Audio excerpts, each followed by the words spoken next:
With the return of the Gibson Dove into the lineup, it's time to do the 2020 comparison between these two bird-themed guitars that have been famous since the 60s. Today we are comparing the Hummingbird and the Dove from Gibson Guitar, so stay tuned.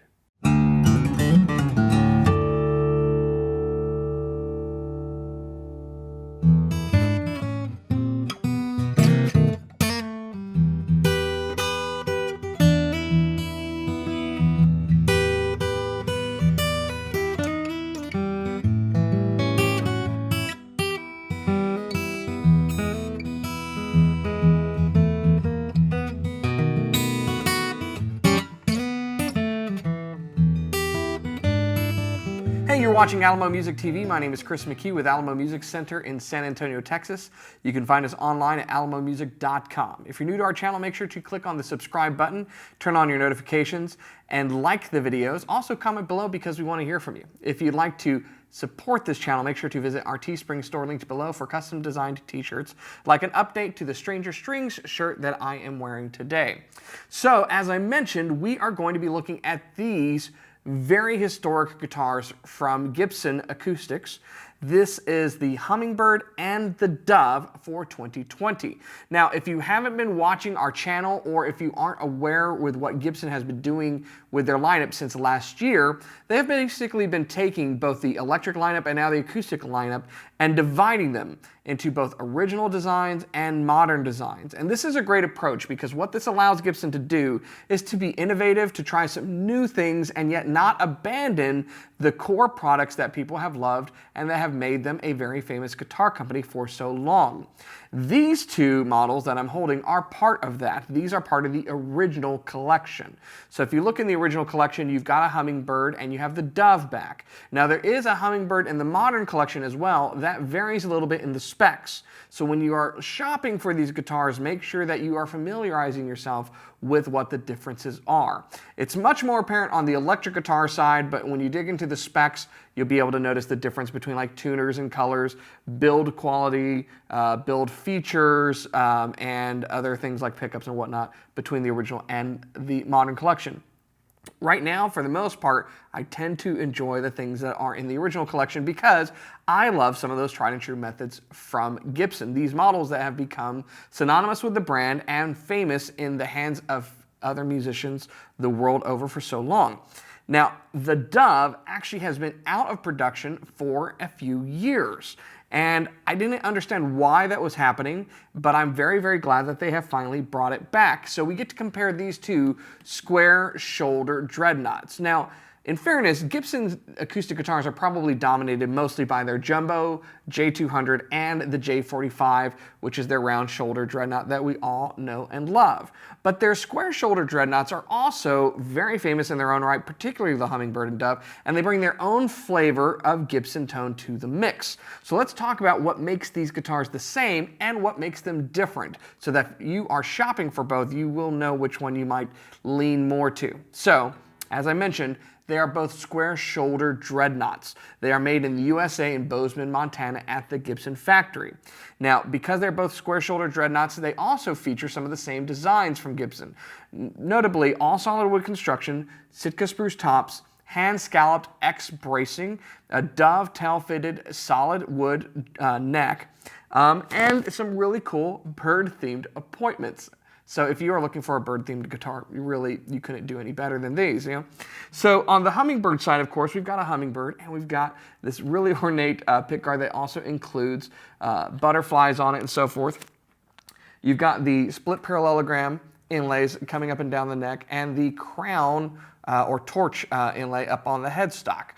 Beautiful gold tuners, keystone pearloid buttons on there, mahogany back and sides, and a mahogany neck round out what makes up the basic formula for this guitar.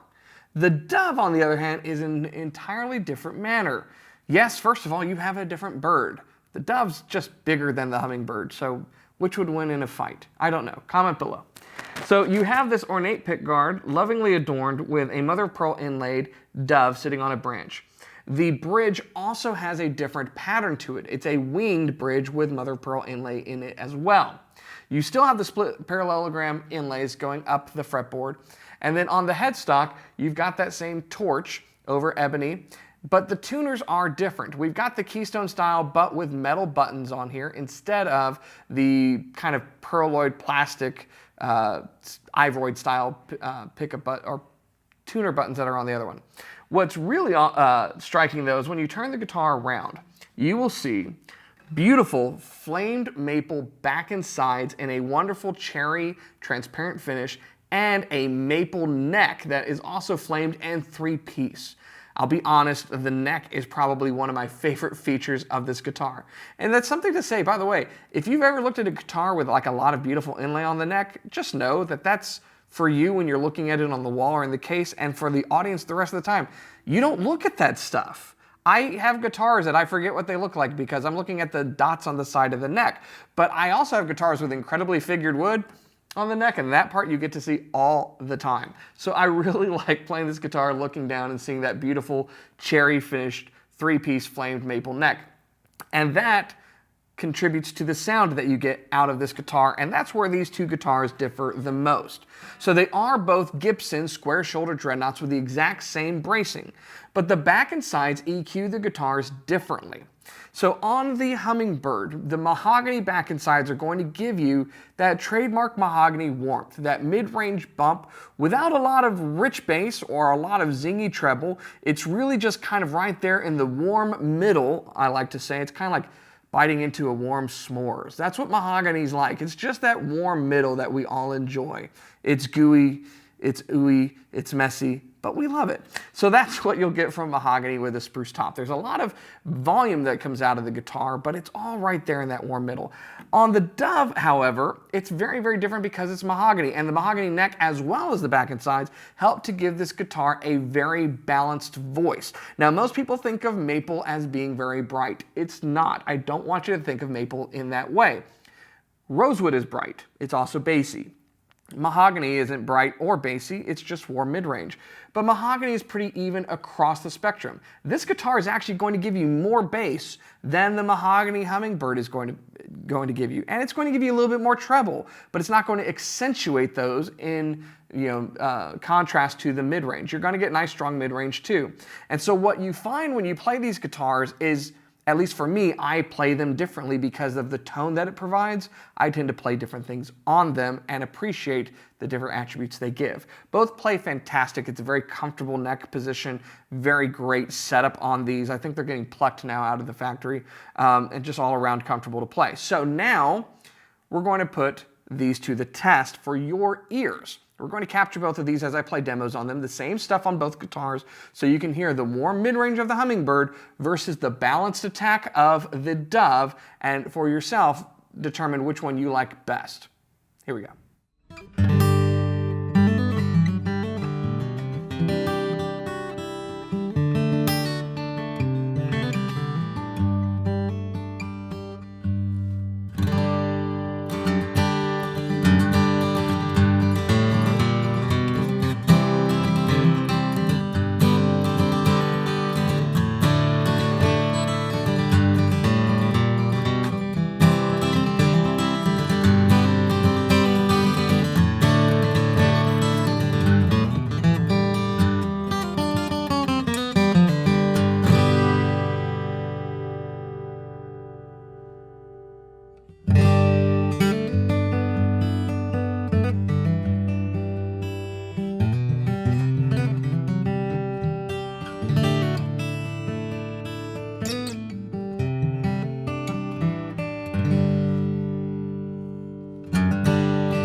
So there you have it. Can you hear the differences? I know, we're on YouTube and all, but can you hear the differences? I certainly can. The warmth of the Hummingbird is really, really nice, and there's certain things I just prefer to play on this style of guitar. But it's a little bit brighter and a little less lo-fi compared to the J45. So if you like that Gibson mahogany tone, but you want something with a little bit more crispness than a J45 offers, that's maybe a little bit more pointed on the notes and not quite so round, you definitely need to take a look at the Gibson Hummingbird. Now on the other side of the spectrum, literally, we have the maple-bodied Dove. Now both of these guitars, by the way, are available in a variety of finishes, like vintage, natural, sunburst. You can get the Dove in a burst similar to the Hummingbird that I'm holding. But tonally on the Dove, you just get that really nice balance, that articulation that we expect from maple. There's not a lot of overtones to muddy it. If you're a very fast player or you are a dynamic player that's kind of all over the place, sometimes overtones can definitely get in the way. So if you play a really big-bodied rosewood guitar, it might be muddy. In those situations, you probably want to take a look at a maple guitar. And this Dove gives you kind of the best of both worlds. It's articulate, it's got some sharpness to it, it's very, very balanced, but it's also a Gibson. And so there's a bit of a meatiness in the chords that you play and strum on this guitar. Both fantastic guitars. They're famous for a reason and have been in production for so long, for that reason. So if you'd like more information about either of these guitars, visit our website, alamomusic.com. You can check out both the guitars online. You can get photos of any of the ones that we have in stock and chat live with our associates who can help you decide what the perfect guitar for you is, because the best guitar in the world that has a bird on it is definitely the bird guitar that you are playing. So keep playing, keep making music, and come back because we want to help you do just that. Thanks so much for watching. We'll see you next time. Once again, you guys, thank you very much for watching. If you want to learn more about the guitar, check out Alamo Music. Oh, Pat. Hey everybody, I love guitar videos just like you do. But guess what? Alamo Music Center has another YouTube channel. You can check out all the piano and keyboard reviews that we have and see more of me. Cooper, do we have another one of those? He's fine.